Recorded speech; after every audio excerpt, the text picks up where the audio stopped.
jetë. Cila do ishte ajo specifik që ne do na ndihmonte që të mësojmë që ne po vuajmë nga zemra?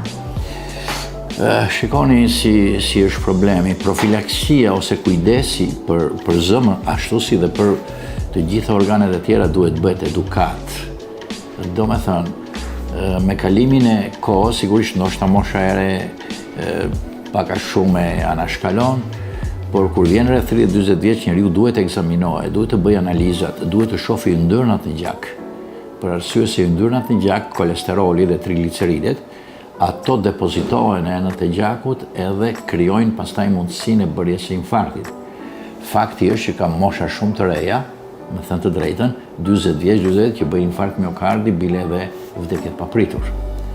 Kështu që çdo shqetësim që ne kemi, pavarësisht nga mosha, se faktikisht ashtu smundja nuk ka më moshë. Domethënë mund të kapi në çdo kohë edhe ndodhin çuditëra, me aq eksperiencë që kam unë. Pra, kur flas me që jemi në sfondin e zemrës, çdo lloj dhimbje gjoksi, e cila shfaqet, duhet të na tërheqë që vëmendjen për të konsultuar me mjekun. Sepse asaj dhimbje duhet, ajo mund të jetë banale, por neve duhet kemi kujdes mos jetë më e keqja. Mos jetë një ngushtimi i enëve të gjakut të zemrës, se këtu kanë vdekur 30 vjeç me infarkt miokardi. Kështu që praktikisht kjo ka shumë rëndësi.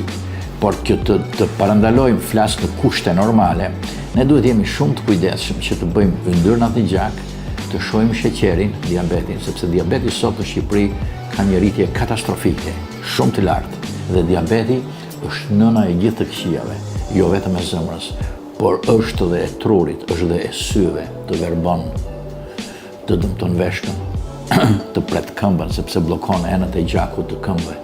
Pra, kështu që duhet jemi shumë të kujdesshëm. E dyta, duhet të bëjmë një dietë e cila të mos na kalojë në mbi peshë. Kam përshtypjen dhe interesant, këtu nuk e dukesh në këtë moment, unë kam marrë një dietë në Francë, në Paris, për njerëzit që janë obez, që janë të shëndosh, dhe ata e kanë përcaktuar, e kanë përshtatur në Shqip dhe u jap të smurve. Mirë, po çfarë vëre? Fletët e dietës më ikin brenda ditës, për arsye numri, në 3 vetë 2 janë obez, 2 janë të shëndosh me mbi peshë. Dhe ata janë pastaj predispozohen për infarkte, për diabetra e kështu me radhë. E para, kjo si realizohet me dietë 1 dhe me aktivitet fizik 2. Sot është përcaktuar, një njeri duhet të bëj 10.000 hapa në ditë, të matur me celular. Do me thënë, unë nisem në ora 6, azëm duhet bëj 6 km e gjysmë janë, me ecje të shpejt, të paktën po e bëre 5 herë në javë, ke fituar shumë. Në çfarë do lloj moshe? S'ka moshë më. Nuk ka më moshë. Kto janë 2 momentet kryesore të profilaksisë. Pra, dieta e kufizuar, jo mbi pesha dhe ecja. Sepse ecja për mirë edhe për trurin.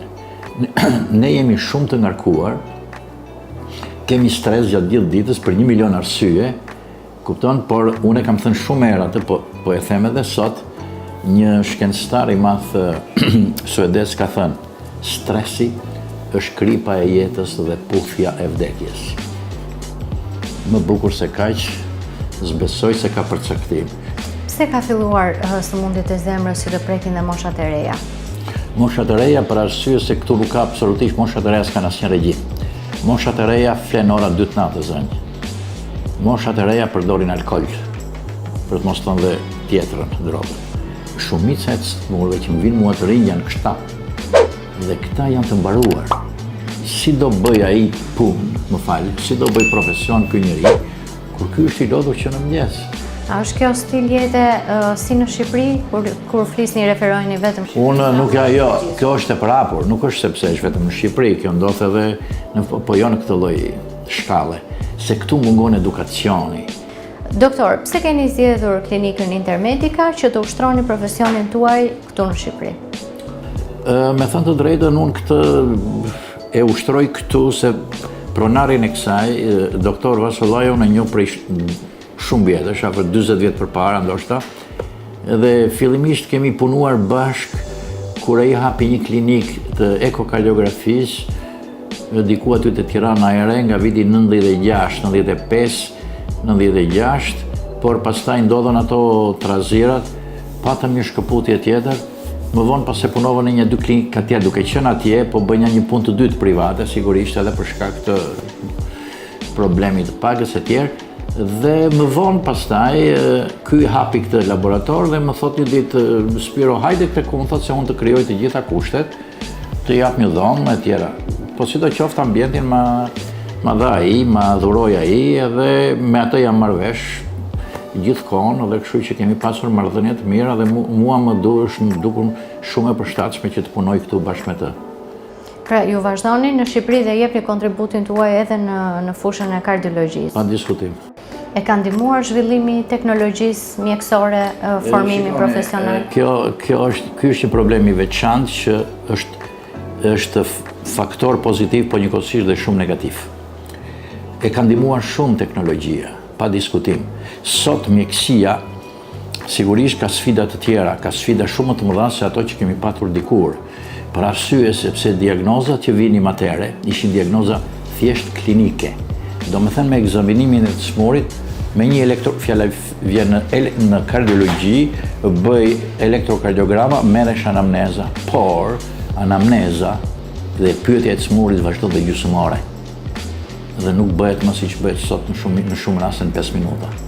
Ajo ishte një gjë shumë e madhe. Mund t'ju them një gjë sa ka rëndësi ekzaminimi klinik.